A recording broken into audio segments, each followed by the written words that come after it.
Bonjour à tous et merci à Préventica de nous accueillir pour ce webinaire spécial collectivité territoriale, fonction publique, qui également concerne l'ensemble des fonctions publiques, c'est-à-dire également des hôpitaux. Je remercie nos invités, Christine Chavenon, qui est donc médiateur interne au Conseil départemental du Puy-de-Dôme, médiateur professionnel, et qui va avoir beaucoup de choses à vous dire sur le dispositif qui est prévu pour mettre en place, regardez bien derrière moi, il est indiqué un livre blanc pour la qualité relationnelle dans les collectivités territoriales et l'ensemble des fonctions publiques. Donc il y a également Catherine Prat, médiateur professionnel, qui sera la première à intervenir. Elle a travaillé sur une réflexion et une recherche pour justement mettre en place la qualité relationnelle dans les collectivités territoriales. Et également, il y a Aïcha Sangaré, que vous connaissez peut-être, et sans doute d'ailleurs, dirais-je, puisque c'est la directrice générale de l'EPMN, et qui vous parlera à la fin, soyez patients, à la fin de notre webinaire, qui devrait durer entre 40-45 minutes, puis peut-être qu'on grignotera un peu, peut-être 50 minutes. Et également, il y aura, qui nous rejoindra via une vidéo spécialement enregistrée pour vous, Myriam Rimbaud-Fougère, qui est élue de la République, comme elle se présente souvent. Elle est également médiateur professionnel et également, elle est médiateur pour un centre de gestion. Donc, ça vous concerne directement pour vous qui vous intéressez à ce qui se passe dans les collectivités territoriales. Donc, elle vous parlera principalement de son rôle et comment elle est devenue médiateur donc d'un centre de gestion pour des collectivités territoriales. Alors, la première des choses que je voudrais vous dire, c'est que comme nous abordons la question des obligations des collectivités territoriales, et vous avez aussi entendu parler des obligations de l'ensemble des administrations en termes de médiation, c'est un changement managérial, c'est un changement culturel auquel, évidemment, toute la hiérarchie, tout l'ensemble des interlocuteurs sociaux ne sont pas forcément habitués. C'est-à-dire que la médiation est souvent mal comprise, on ne sait pas forcément ce que c'est que la médiation, on ne sait pas vraiment comment interviennent les médiateurs professionnels, parce que la médiation professionnelle, c'est très particulier, c'est spécifique. On voit bien que habituellement, quand on parle de médiateur, on parle de quelqu'un qui intervient à la demande de la hiérarchie ou à la demande d'une autorité et qui est là pour faire passer un message. Alors c'est ça la grande différence. La grande différence, c'est que les médiateurs professionnels ne sont pas là pour faire passer des messages ou faire accepter une situation, comme on a pu le voir dans différentes situations, dans différents contextes où des médiateurs interviennent pour faire passer en fait la volonté politique ou la volonté hiérarchique, voire les aspirations économiques. Ici, dans cette situation particulière où les médiateurs professionnels interviennent sur des problématiques relationnelles, ils interviennent pour faire en sorte que des personnes en difficulté puissent trouver une solution ensemble. Les solutions ensemble, elles sont de trois types. C'est la solution, on retrouve la qualité relationnelle qui préexistait avant le conflit, donc, ou alors on aménage, ou alors bien, on en arrive à une rupture consensuelle. On sait bien que ce n'est pas si évident que cela lorsqu'il s'agit de fonctions publiques. Parce que la rupture consensuelle, ça voudrait dire que quelqu'un s'en va. Mais ça arrive aussi que des personnes fassent le choix de partir d'un poste, de partir d'un endroit, d'une collectivité, d'un environnement, voire même d'un système de salariat, pour changer de vie, pour trouver une autre manière de vivre. Eh bien, c'est ça la médiation, c'est que les personnes, la médiation professionnelle, c'est que les personnes fassent un libre choix, prennent une décision la plus libre possible.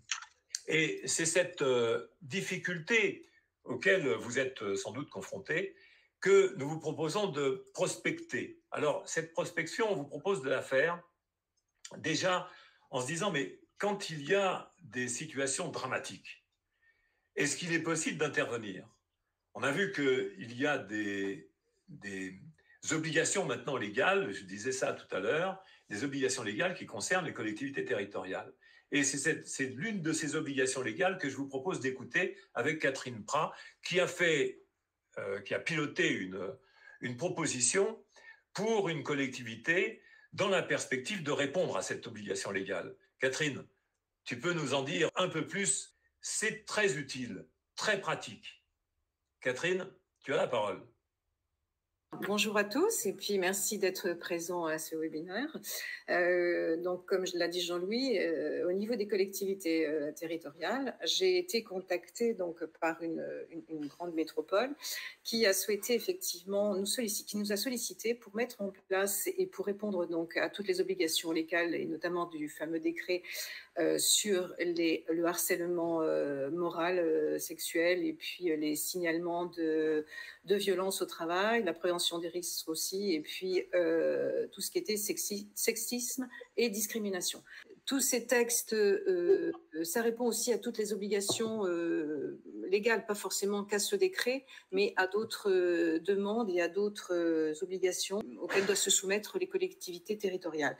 Alors la première, Catherine, la première obligation, c'était bien celle de prendre en compte les signalements de violence au travail, c'est-à-dire violence, sexisme, harcèlement, discrimination. Voilà. Donc ça partait de ce décret, effectivement, et on a souhaité donc mettre en place un dispositif donc de qualité relationnelle. Ce qui a fait la différence, j'insiste sur ce point-là, c'est que les propositions habituellement sont faites sur le fait de dire on va mettre en place un dispositif qui traite de la violence au travail.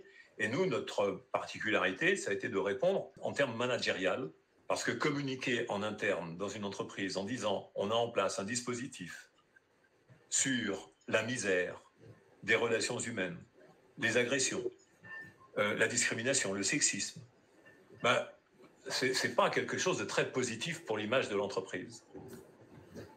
Donc c'est là qu'on s'est dit qu'il fallait leur proposer un dispositif de qualité relationnelle. Et là, ça a fait tilt. Là, on s'est dit, ça c'est bien. Et donc, c'est parti de cette manière-là. On s'est dit, il faut propager cette démarche-là, d'où déjà le livre blanc. Alors, dans le livre blanc, il y a bien autre chose. Oui, tout à fait. Donc, dans ce livre blanc qui propose effectivement ce dispositif donc, de qualité relationnelle, donc il intègre effectivement une procédure de recueil des signalements effectués par les agents, donc s'estimant victimes ou témoins donc, de tel acte ou agissement, et faire un diagnostic et faire des préconisations et proposer un plan d'action. On va accompagner effectivement toute la gouvernance et tout le management dans ces plans d'action. Une première chose, c'est un diagnostic pour pouvoir savoir ce qui se passe réellement dans l'entreprise, s'il y a vraiment des difficultés, voire faire appel à des médiateurs professionnels externes, la possibilité pour la collectivité de mettre en place aussi des médiateurs internes. On va le voir tout à l'heure avec Christine, qui illustre parfaitement la situation de la collectivité qui a mis en place un dispositif vraiment très, très élargi. C'est pas quelque chose de nouveau pour nous, mais c'est quelque chose de nouveau dans l'ensemble des collectivités territoriales. Donc il y a la possibilité de mettre en place des médiateurs internes, de faire appel à des médiateurs externes lorsqu'il y a des différends, au lieu de passer par des procédures, c'est-à-dire de faire appel aux tribunaux, de faire appel à l'arbitrage, de faire appel à la sanction. C'est-à-dire que très souvent, l'impulsion de la hiérarchie, c'est de sanctionner. J'ai des questions simultanément auxquelles je vais répondre. Comment se procurer ce livre blanc? Priscilla El Mejri, mais tu seras déjà sous la gouttière parce que tu vas voir qu'on va le diffuser. Comment se le procurer? Mais quand on l'aura complètement mis en diffusion, tu pourras le recevoir. Je n'arrive pas à avoir le son. Eh bien, David Beauchamp, si tu n'arrives pas à avoir le son, c'est qu'il faut modifier ton ordinateur. Voilà. Alors maintenant, comment les médiateurs internes peuvent-ils rester indépendants et impartiaux? Ça, c'est quelque chose que Christine va pouvoir indiquer tout à l'heure. Tiens, Jérémy vient de mettre en lien l'élément pour pouvoir vous permettre d'accéder au livre blanc. Donnez votre adresse et on vous le diffusera. Donc, tu étais en train de dire, Catherine, oui, que tu avais, il y a dans notre process, il y a non seulement l'intervention des médiateurs professionnels, qui garantissent en fait la qualité de la relation, hein. Et il y a donc un autre aspect de ce dispositif que tu allais évoquer, c'est celui de l'intervention pédagogique. Voilà, donc on va sensibiliser effectivement toute l'équipe à la qualité relationnelle et on va leur donner des outils. Et ces outils font partie effectivement de l'ingénierie relationnelle que donc le PM a mis en place. Et on va essayer de renforcer cette qualité relationnelle au travail dans toute l'équipe. Donc, merci Catherine. En fait aussi, il va y avoir donc il y a des outils pratiques pour permettre aux personnes de faire leur point sur leur mode de communication au lieu de considérer qu'une personne est perverse, narcissique, etc. Avec tout de suite des noms d'oiseaux qui font qu'on a tendance à mettre les gens en cage au lieu de les laisser en liberté. La première chose de la qualité relationnelle, c'est la qualité relationnelle avec soi, dans son propre environnement. Donc, ce que je vous propose, c'est de voir qu'il y a dans ce dispositif auquel vous allez avoir accès avec le livre blanc, dont vous allez avoir la primeur, eh bien, je vous propose d'écouter aussi Myriam Rimbaud-Fougère, qui est médiateur pour un centre de gestion et qui est également médiateur professionnel. Bonjour à toutes, bonjour à tous. Merci Jean-Louis de me donner la parole dans le cadre du webinaire organisé par Préventica. Alors aujourd'hui, je vais vous faire part de mon expérience en tant que médiateur professionnel dans un centre de gestion. J'ai été formée à l'EPMN et pour la médiation préalable obligatoire, président du centre de gestion m'a confié cette mission. Dans quel cadre intervient la médiation préalable obligatoire? Eh bien, elle intervient dans plusieurs cas de figure. Vous êtes un agent d'une collectivité territoriale et il y a une décision administrative individuelle qui vous est défavorable. Pour votre, par exemple, rémunération, dans le refus d'une mise à disposition, d'une mise en disponibilité ou d'un détachement, dans le cadre également d'un retour suite à un détachement ou une mise en disponibilité, dans le cadre également d'un reclassement suite à l'obtention d'un concours ou dans le cadre d'un examen par exemple. Également, vous contestez le fait qu'on vous a refusé de partir en formation professionnelle, mais aussi les conditions dans lesquelles est organisé votre environnement de travail ne vous sont pas favorables, parce que vous êtes en situation de handicap ou parce qu'il y a des préconisations médicales à votre égard. Donc, je suis un médiateur et j'interviens justement en organisant une médiation entre votre collectivité territoriale, représentée par le maire, le président de la communauté de communes, et vous-même qui êtes un agent. Je crois que c'est important de connaître ce dispositif qui n'est pas forcément mis en œuvre parce que à la fois les agents ne le savent pas forcément, puisque si vous voulez après aller en procédure judiciaire, il sera obligatoirement demandé, le juge administratif vous demandera de prouver que vous avez fait une médiation. Le PMN, donc, forme les médiateurs professionnels et également, j'ai mis en place une formation pour les élus. Oui, parce que les élus, moi-même je suis une élue de la République et les élus ne sont pas formés et ne savent pas comment faire quand il y a des conflits entre agents ou bien au sein de leur collectivité. C'est pour ça que je crois que c'est important de faire appel à des professionnels. Les médiateurs dans les centres de gestion sont et doivent être formés à la médiation parce que c'est un gain de temps, c'est un gain d'argent et ça remotive une équipe au sein d'une collectivité. Et vous savez, je crois qu'on va en parler au cours de ce webinaire, l'absentéisme est vraiment une cause très difficile à éradiquer parce que les personnes ne sont plus motivées et donc elles abandonnent. Je vous remercie et je vous souhaite une bonne continuation dans ce webinaire. Merci à Myriam d'avoir envoyé cette vidéo qui nous a permis de vous donner plusieurs informations. D'abord, la médiation obligatoire dans les collectivités territoriales, ça y est, c'est fait. Vous avez, quand vous travaillez dans une collectivité territoriale, vous avez une obligation.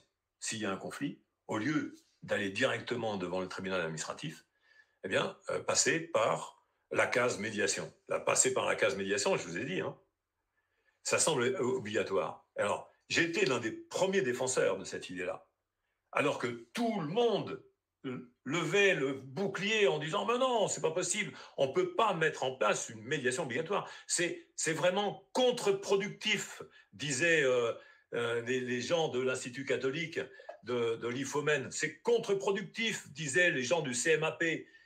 C'est contre-productif, disaient les avocats. Alors, on peut comprendre que c'est contre-productif. Parce que, pourquoi? Parce qu'en fait, si on donne l'obligation aux gens d'aller en médiation, on leur donne quoi comme obligation? On leur donne l'obligation de trouver un accord ensemble. Alors, c'est pas paradoxal. C'est comme une ceinture de sécurité. On dit, mais mettez votre ceinture de sécurité. Bon, en fait, ça n'interfère pas du tout sur votre existence. Vous montez dans une voiture, mettez votre ceinture de sécurité, voilà, c'est tout. Ben, ça vous bloque pas, ça vous coince pas, en fait. L'école obligatoire, ça fait pas une obligation d'aller obligatoirement s'asseoir quelque part où on va souffrir tous les jours. Ah ben, bien sûr qu'il y a des enfants qui souffrent tous les jours d'être assis face à une prof ou un prof ou un maître d'école. Mais ça dépend après de la manière de piloter la médiation. C'est pour ça qu'on dit bien la médiation professionnelle obligatoire. Ça, on est pour. Mais la médiation obligatoire, c'est vrai que ça peut être un peu compliqué. Néanmoins, c'est une avancée. C'est une avancée que de considérer que la médiation obligatoire va permettre à des personnes de sortir des différends en trouvant elles-mêmes des solutions à ces problématiques relationnelles. C'est complètement constructif et c'est excellent pour le management et pour la motivation des personnes. C'est excellent aussi pour faire en sorte que les gens se sentent reconnus, parce que l'un des problèmes dans les conflits, c'est l'absence de reconnaissance. D'ailleurs, on peut en parler, et je voudrais souligner un deuxième point de ce qu'a dit Myriam, avant de donner la parole à Christine, c'est la formation des élus. Vous qui êtes élus de la République, vous pouvez vous dire, ou vous qui connaissez, qui travaillez avec des élus de la République, vous pouvez leur préconiser de suivre une formation à la médiation. Pourquoi? C'est pas pour faire médiateur, mais c'est tout simplement pour être des médiateurs entre le projet de la société et les citoyens. C'est ça le vrai positionnement d'un élu. Oui, les élus sont des médiateurs, ou peuvent être des médiateurs. C'est ça l'intelligence de la démarche, en fait, de la médiation professionnelle, c'est qu'elle travaille sur l'entente sociale. Alors, maintenant que je vous ai donné ces deux points, et pourquoi je vous dirais, vous qui êtes élus, choisissez la médiation professionnelle, choisissez de vous former. C'est aussi au sein même des collectivités que vous pilotez, dont vous avez les responsabilités en tant qu'élu, mais même aussi en tant qu'administrateur, dans les comités de direction des collectivités territoriales. Je vous propose d'écouter l'expérience de Christine Chavenon. Merci. Bonjour Christine. La parole est à toi. Bonjour tout le monde. Merci de me faire participer à ce webinaire. Donc, je suis chargée de la qualité des conditions de travail au Conseil départemental du Puy-de-Dôme depuis 2014. Et lors de mes interventions, notamment dans le cadre du projet de prise en compte des risques psychosociaux, lors de mes interventions, je me suis rendu compte qu'en fait, les risques psychosociaux étaient censés traiter des interactions entre différents métiers, entre différentes personnes, avec différents profils, et que, avec l'analyse des facteurs psychosociaux, eh bien, les difficultés pouvaient s'améliorer. En fait, je me suis rendu compte que non. Pourquoi? Parce que le risque relationnel, le risque de dégradation des relations entre agents n'était pas pris en compte en tant que tel dans les démarches de risques psychosociaux. C'est pour ça que je suis allée chercher à l'école professionnelle de la médiation et de la négociation le courant rationnel qui a permis d'installer au conseil départemental une culture relationnelle avec différents niveaux de prise en compte des difficultés relationnelles. Le médiateur professionnel est un professionnel et je répondrai aux petits commentaires qui demandaient tout à l'heure, est-ce qu'il est impartial, est-ce que le médiateur professionnel au sein d'une collectivité peut être impartial? Je répondrai à cette question. Le médiateur professionnel a pour objectif d'entendre les deux protagonistes et de leur permettre de trouver leur solution. En quoi il est impartial? En quoi il est neutre? En quoi il est indépendant? Il est impartial parce que, de par le concept mis en place au sein du processus structuré de la médiation professionnelle, le médiateur n'est pas là pour dire ceci est bien, ceci est mal. Le médiateur est là pour repérer une difficulté d'une personne lorsqu'elle est en interaction avec une autre et que cette maladresse, cette difficulté engendre des conséquences chez l'autre personne. Donc, il est impartial dans le sens où il ne juge pas l'un des protagonistes. Il l'aide à trouver sa solution, une solution acceptable pour la collectivité, pour lui-même et pour l'agent avec qui il est en interaction. Donc ça, c'est l'impartialité. Pour ce qui est de l'indépendance, le médiateur, eh bien, il est totalement indépendant dans le sens où aucun objectif ne lui est donné à l'avance. On ne peut pas dire à un médiateur interne dans une collectivité, tu vas favoriser tel agent, tu vas faire partir tel agent. Le processus structuré de la médiation, ce que les médiateurs apprennent dans le cadre de la médiation professionnelle à l'école professionnelle de la médiation, c'est justement le respect de ce processus structuré qui fait émerger les difficultés de fonctionnement entre deux personnes, d'interaction, et il permet de trouver, grâce à ce processus structuré, des accords qui sont satisfaisants entre les deux protagonistes. Voilà ce qui est pour l'intervention en zone tertiaire. Je vais expliquer ce que c'est. La zone tertiaire, pour un préventeur, c'est intervenir une fois que les dégâts sont là. La relation est vraiment dégradée, eh bien le médiateur va intervenir en zone tertiaire. Il va aller diffuser son extincteur relationnel. Ça va apaiser tout le monde. Et puis, on s'est dit qu'en tant que préventeur, il fallait qu'on aille plus loin. Et du coup, on a mis en place une sensibilisation à la qualité relationnelle à destination de l'ensemble des agents. Et cette formation permet de donner aux stagiaires, à ceux qui sont volontaires, de donner les outils que le médiateur utilise en prévention de la dégradation des relations. Et donc, cette démarche a eu un franc succès puisque nous avons signé une convention, un marché avec l'école professionnelle de la médiation. Aïcha vous en parlera certainement après. 18 sessions de 2 jours à destination des agents. Hormis la période Covid, où les formations n'ont pas pu se réaliser comme on le souhaitait, eh bien, ça a repris de plus belle. Parce que les relations sont toujours mises sous tension dans un collectif de travail où les organisations de travail bougent. Donc, les risques psychosociaux vont traiter les organisations, les réorganisations et les impacts que ça a sur les métiers. Et puis, la médiation professionnelle et le courant rationnel, le dispositif de qualité relationnelle au travail, permet non seulement d'intervenir en cas de dégradation avérée, et de prévenir pour toutes les situations qui sont en passe de se dégrader ou pour éviter qu'elles se dégradent.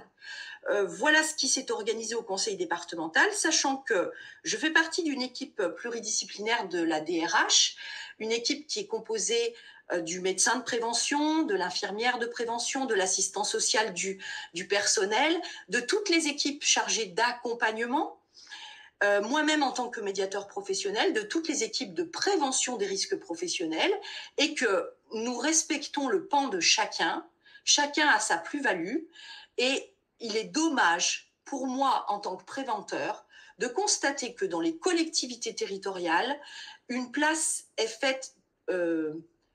trop réduite est faite pour les médiateurs professionnels. Beaucoup de situations sont traitées de manière psychologique, de manière disciplinaire, alors qu'elles pourraient être traitées de manière relationnelle. Et l'avenir de nos collectivités territoriales dépend de nos organisations d'équipes pluridisciplinaires autour de la qualité relationnelle au travail. C'est mon mot de la fin. Ton micro, Jean-Louis. Oui, c'est vrai que j'oublie le micro. Merci Christine. Et merci aussi Priscilla de m'avoir fait remarquer tout à l'heure que j'avais oublié le micro aussi, mais les gestes étaient là. Donc, c'est vrai qu'il y a un autre point sur lequel je voudrais insister, que tu as bien mis en valeur dans l'expérience que tu as développée au sein du conseil départemental, c'est le fait d'avoir promu des ateliers d'accompagnement après les formations, c'est-à-dire que tu as mis en place non seulement un dispositif, hein, le dispositif qui était là, où tu es toi-même médiateur. Il y a une autre, tu as incité à ce qui est la formation d'autres médiateurs. Oui, c'est-à-dire qu'il y a... Oui, vas-y.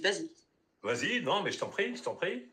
Oui, donc je n'arrivais pas à satisfaire toutes les demandes de médiation, non pas que depuis l'arrivée de la médiation, il y ait de plus en plus de conflits, mais parce que les agents ont vu les résultats apportés lors de médiation et que du coup maintenant ils n'hésitent plus à faire appel aux médiateurs internes puisqu'ils voient les résultats concrets. Ben, les personnes, elles arrivent à mieux travailler ensemble. Et puis quand elles n'arrivent plus à travailler ensemble, eh bien on trouve des solutions avec l'équipe RH de mobilité interne.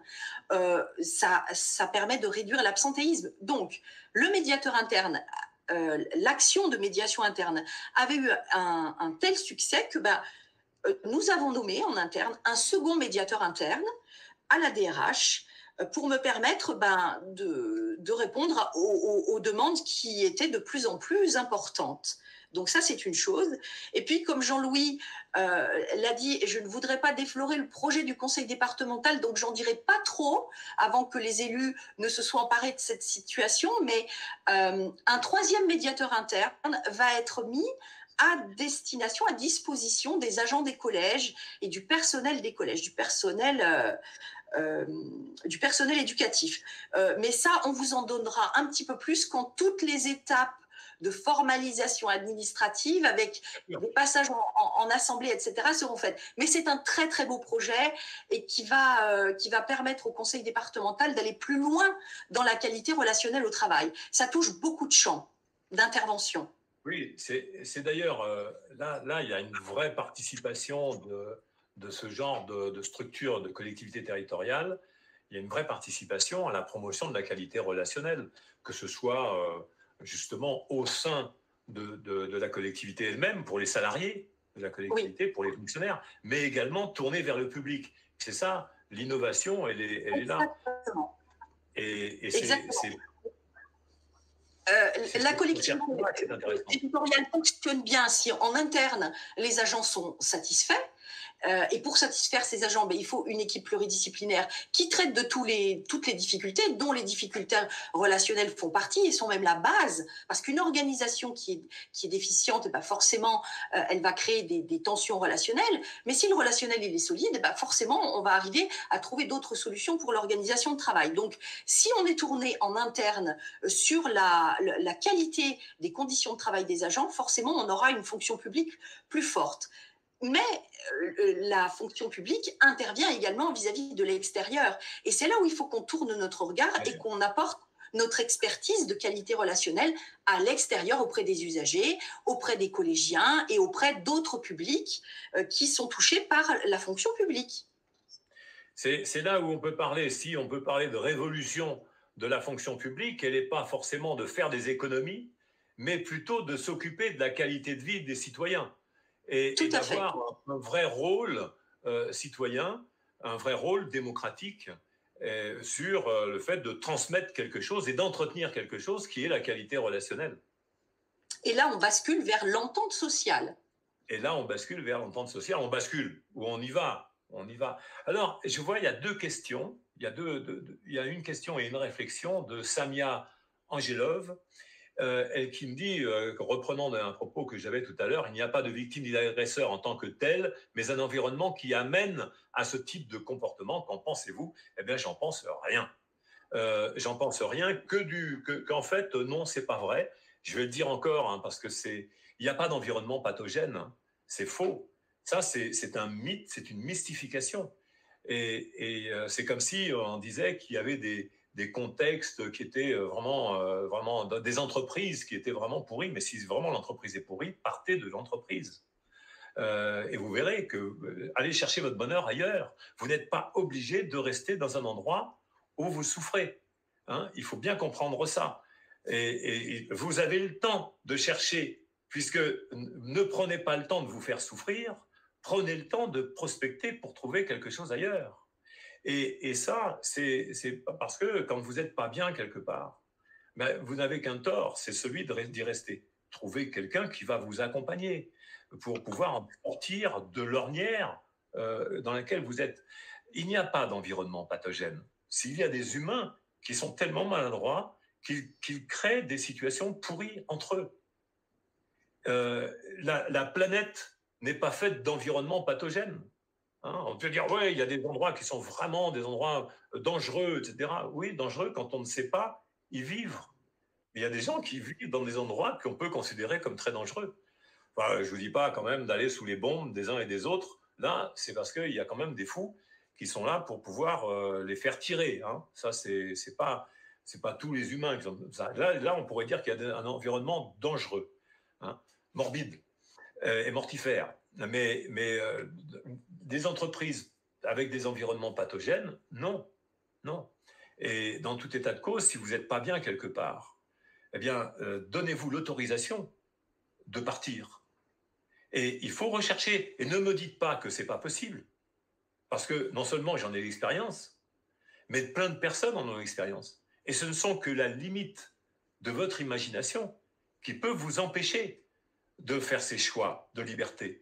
Donc moi, voilà ce que je vous propose de bien considérer, c'est que le médiateur est là pour aider les gens à choisir. Et regardez, quand Christine disait tout à l'heure qu'il y a des agents qui ont obtenu des mutations, des changements de service suite à des médiations.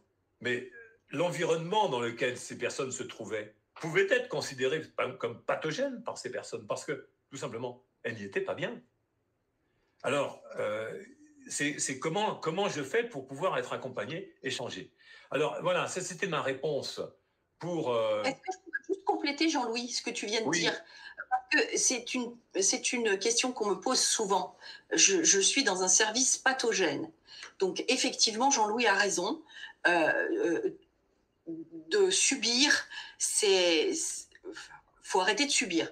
Prenons le temps, au lieu de prendre le temps de subir, prenons le temps de chercher ailleurs. Mais la médiation et le courant rationnel donnent les outils aux personnes qui, une fois qu'elles sont comprises, intégrées, arrivent à considérer leur environnement différent. Pourquoi? Parce qu'elles ont une posture différente.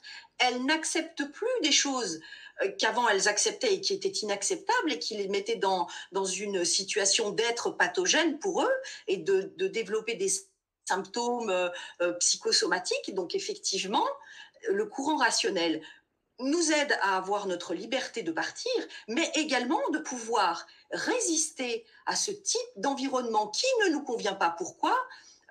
Parce que nous n'avons pas les outils pour pouvoir nous positionner. Et ça, la médiation et le courant rationnel nous permettent également de rester sur place et de faire en sorte que ce qui nous touchait avant ne nous touche plus. Pourquoi? Parce qu'on ne le permet plus. Voilà, c'est ce que je voulais préciser, Jean-Louis. Merci Christine. Et de plus, il y a une personne Charlène Denoy, qui dit s'il n'y a pas d'environnement pathogène, alors c'est quoi les risques psychosociaux? Ben, je vais vous dire ce que c'est que les risques psychosociaux. On n'est pas d'accord avec Christine tout à fait sur la manière de voir les choses, mais parce que elle est responsable d'un dispositif dans lequel il y a une observation et une mesure de ce qui est du risque, des problématiques relationnelles et des problématiques managériales. Donc, je suis tout à fait d'accord pour dire qu'il y a des distorsions dans le management, qu'il y a des mesures qui sont prises, qui sont inadaptées. On l'a vu, et j'ai jamais voulu dire le contraire quand j'ai parlé de l'absurdité de faire un procès aux gens de France Télécom, aux dirigeants de France Télécom. J'ai tout simplement dit qu'il y avait une politique managériale et économique qui était impulsée, et que même la direction de France Télécom, les gens qui assumaient, les personnes qui assumaient la direction de France Télécom à l'époque, eh bien, étaient soumis. Et le problème, c'est la soumission, si on s'entend bien. C'est bien ça. Donc, maintenant, c'est quoi le risque psychosocial pour moi? Eh bien, c'est quelque chose qui n'a rien à voir avec la préoccupation de la qualité relationnelle en termes de... Il y a un risque, un risque, c'est un potentiel.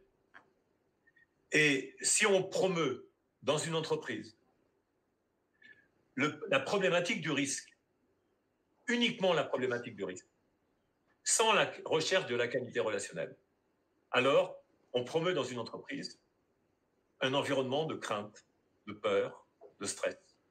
Si on ne fait que ça, je ne dis pas qu'il ne faut pas rechercher les risques. Quand j'étais gosse, je montais à une grue et il n'y avait pas du tout de sécurité. Hein, on nous disait, monte à la grue, change les roulements à billes là-haut, au bout de la flèche de la grue. Et je suis monté en haut de la flèche de la grue en plein hiver. Évidemment qu'il y avait des risques. Il y avait d'autant plus de risques qu'il n'y avait même pas de ceinture. Donc, évidemment que les risques également du travail ont fait évoluer la législation. Et les risques psychosociaux ont fait évoluer également les pratiques managériales.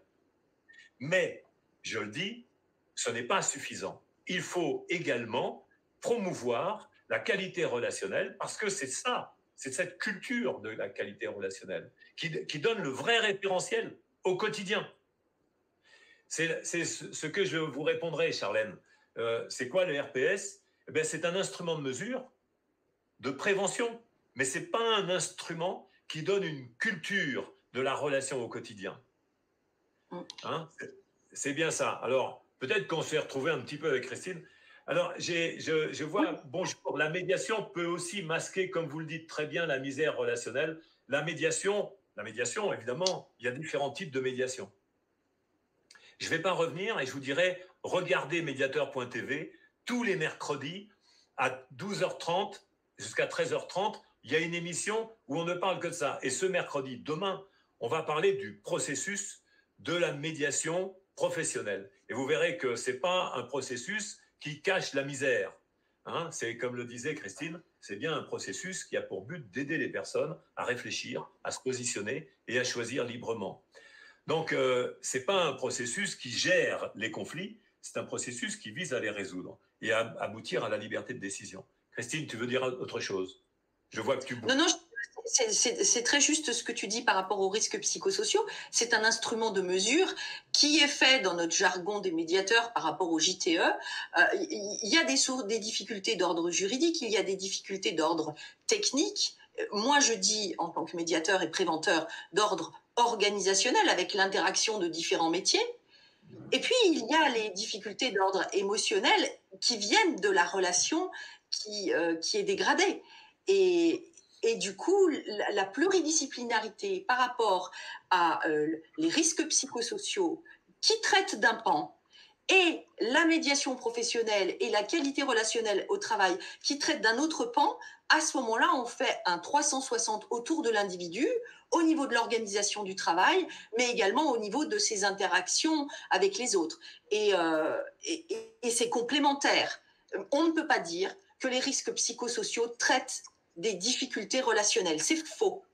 On ne peut pas dire qu'envoyer un agent chez le psychologue du travail parce qu'il ne s'entend pas avec ses collègues, c'est une bonne mesure de prévention. C'est faux. Les seuls spécialistes de la dynamique relationnelle et de la relation à l'autre, ce sont les médiateurs professionnels. C'est pour cette raison que je suis allée chercher ce courant-là à l'école professionnelle de la médiation, parce qu'effectivement, il résout directement les conflits et les situations dégradées au niveau relationnel. Merci Christine. Catherine, tu veux dire quelque chose? revenir à ce que tu disais, Jean-Louis, sur la liberté de décision, ce dispositif de qualité relationnelle peut amener donc tous les agents et toutes les personnes qui souhaitent suivre et adhérer donc à ce plan d'action, découvrir que ce dispositif nous permet et permet à tous les agents de pouvoir changer de comportement parce qu'ils découvrent à un moment ou à un autre qu'ils sont victimes, parce qu'ils n'ont pas décidé, n'ont pas été libres à un moment de s'exprimer. Et certains qui sont agresseurs découvrent aussi qu'ils sont agresseurs. Et ce dispositif de qualité relationnelle, quand il est mis en place, permet à tous les individus de se révéler et éventuellement de changer de comportement et d'avoir des réactions plus positives. Merci Catherine. Alors maintenant, je vais donner la parole à Aïcha. Avant toute chose, vous venez d'entendre, vous avez tout dit. Vous avez tout dit pendant 3/4 d'heure, mais vous avez décrit aussi toutes les actions de l'EPMN, qui est la cheville ouvrière du développement de la médiation professionnelle. Donc, vous avez décrit clairement et précisément ce qu'est la médiation professionnelle, qui apporte une autre vision, en tout cas, de la médiation. Il y a eu tout ce travail qui a été fait effectivement avec le conseil départemental depuis toutes ces années, qui a permis d'apporter des points d'amélioration à tous les dispositifs, dont les RPS, souffrance au travail, QVT, qualité de vie au travail. Tous ces éléments-là étaient effectivement suffisamment développés dans les organisations et dans l'entreprise depuis toutes ces années. Et il se trouve que depuis 20 ans, nous réfléchissons à ces sujets, nous réfléchissons à tous les outils qui sont susceptibles d'améliorer le dialogue social. Autrement dit, je vais résumer tout ça en disant que la relation, ça s'apprend. Quand nous parlons de médiation professionnelle, nous parlons de relations. Nous ne parlons pas forcément de conflits, nous nous préoccupons au contraire d'entretenir, d'enseigner et d'apprendre aux interlocuteurs comment entretenir la qualité relationnelle, comment s'entendre. Voilà. C'est effectivement des compétences qui n'ont pas été acquises dans nos formations initiales et donc il est très utile, indispensable au travers de tout ce que nous évoquons et d'ailleurs ce que Christine a présenté. Il y a eu un travail collaboratif depuis toutes ces années qui nous a permis aujourd'hui d'ailleurs de sortir ce livre blanc qui est tout ce travail de toutes ces années qui a apporté tous les points d'amélioration aux collectivités locales. Nous avons en première formation, la formation qui est le tronc commun, le certificat d'aptitude à la profession de médiateur qui permet à toutes les personnes qui préparent cette certification d'avoir les compétences, de savoir intervenir avec une méthode résolutoire. En médiation professionnelle, nous sommes dans la résolution et non pas dans la gestion. En tout cas, éventuellement, si il faut, je dirais, traiter un conflit, il faut le résoudre et non pas le gérer. Donc, c'est déjà au moins de maîtriser une méthode, la première méthode qui a été initiée, développée par Jean-Louis Lascou. Voilà, il y a eu énormément de travail depuis 20 ans et donc aujourd'hui, il s'agit d'être très exigeant sur les compétences des médiateurs qui interviennent. Il est très important parce que même pour notre société, il est important de se dire que oui, un médiateur qui intervient, c'est une situation qui se règle.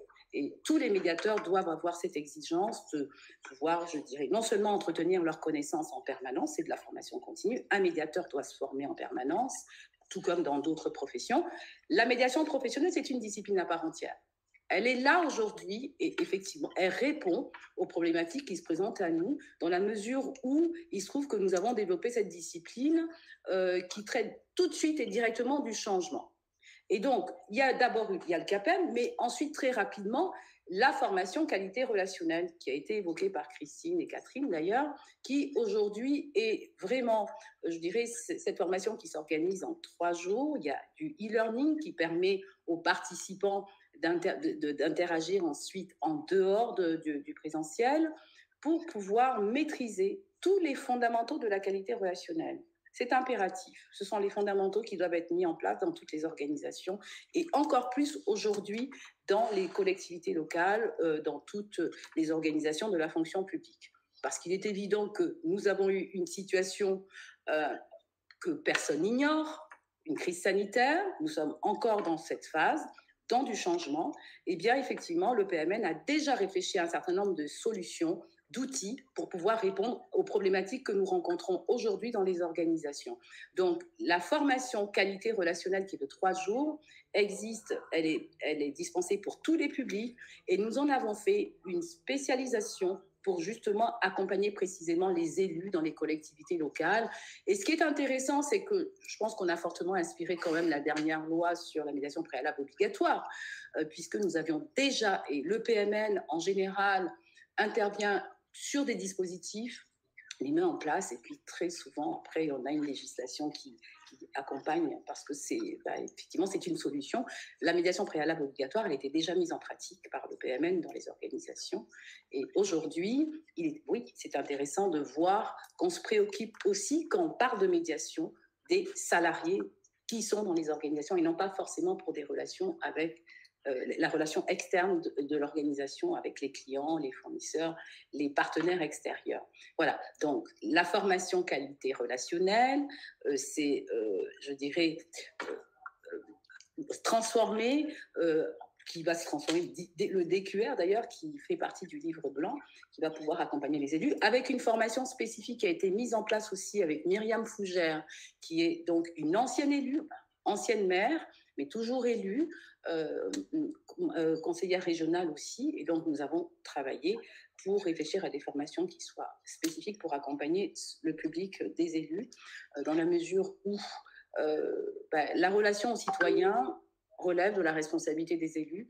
Et nous sommes l'école qui a développé cette particularité sur la relation. Et donc, dès lors à partir du moment où il est question de relation, les compétences et les outils qui ont été développés par le PMN sont indispensables aujourd'hui pour accompagner ce changement. Il y a les outils spécifiques qui ont été évoqués d'ailleurs par Catherine tout à l'heure au départ sur la formation, l'utilisation des outils, des structures et interactions en communication, les ateliers qui ont été évoqués avec Christine concernant l'amélioration, le perfectionnement, l'entretien de la qualité relationnelle. Alors c'est autant pour les élus que pour les représentants du personnel que pour l'ensemble des salariés. Il n'y a pas de discrimination sur le plan de l'accès à ce type de formation. Cette formation elle est accessible à tout le monde. Hein, c'est du référentiel de qualité relationnelle. Après, il y a la formation version hybride parce qu'on a effectivement le e-learning qui est à la disposition des personnes après la formation. Et même ceux qui veulent y avoir accès avant la formation, c'est possible, vous pouvez vous initier, vous utiliser à la qualité relationnelle. Je voudrais juste répondre à Laurent Scapoli qui dit alors les collectivités ne font-elles jamais le point de diffusion des bonnes pratiques? Mais si, on va les aider. D'ailleurs, tiens, bonjour Stéphane Sérac. Stéphane Sérac qui est en train d'animer une formation de médiateur professionnel. Bonjour à Stéphane, à Bordeaux. Et donc, Laurent, merci pour l'appréciation de cette belle initiative. J'en doute pas que c'est une belle initiative. Je sais que tu es particulièrement intéressé par l'environnement scolaire et que ce sont des dispositifs qui sont innovants. Donc, c'est quelque chose qui commence à se développer. Il faut bien comprendre qu'il y a 20 ans, de la médiation, on n'en parlait pas. Hein. La médiation, c'était un système qui visait à faire passer le message de l'autorité. C'est tout. Et la vraie révolution en matière de médiation, ça a été la médiation professionnelle, qui a dit non, il ne s'agit pas de faire passer le message d'une autorité, il ne s'agit pas de faire passer un message de normalisateur ou complaisant. Hein. Il s'agit de faire en sorte que les personnes prennent leurs propres décisions. C'est là qu'elle a été l'innovation. Et Aïcha le disait, si on a poussé avec le PMN à de l'innovation, c'est bien dans ce concept-là. Et moi, je reste toujours sceptique face à des gens qui disent la médiation. J'ai vu tout récemment qu'il y avait une confrérie professionnelle qui a été écartée de certains dispositifs de médiation et qui revient encore, alors que c'est une profession qui est dans l'exécution des décisions judiciaires. Je ne vais pas lui faire de la publicité plus que ça. Et ils disent, nous, on va faire de la médiation. Mais ça, c'est de l'opportunisme économique. Là, il ne s'agit pas de faire de l'opportunisme économique, il s'agit de promouvoir une culture, de diffuser des connaissances, de diffuser des compétences. Et c'est avec plaisir que nous les partageons avec vous et que nous avons mis d'ailleurs à disposition lors du premier confinement. On avait mis à disposition gratuitement pour 1000 personnes qui ont eu accès notre e-learning. On fait beaucoup d'actions de ce type-là. On fait des conférences.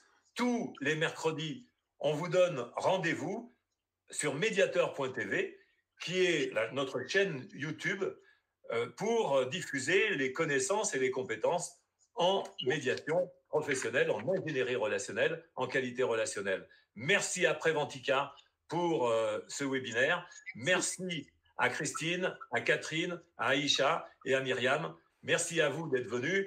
À très bientôt. À bientôt. Au revoir. À bientôt.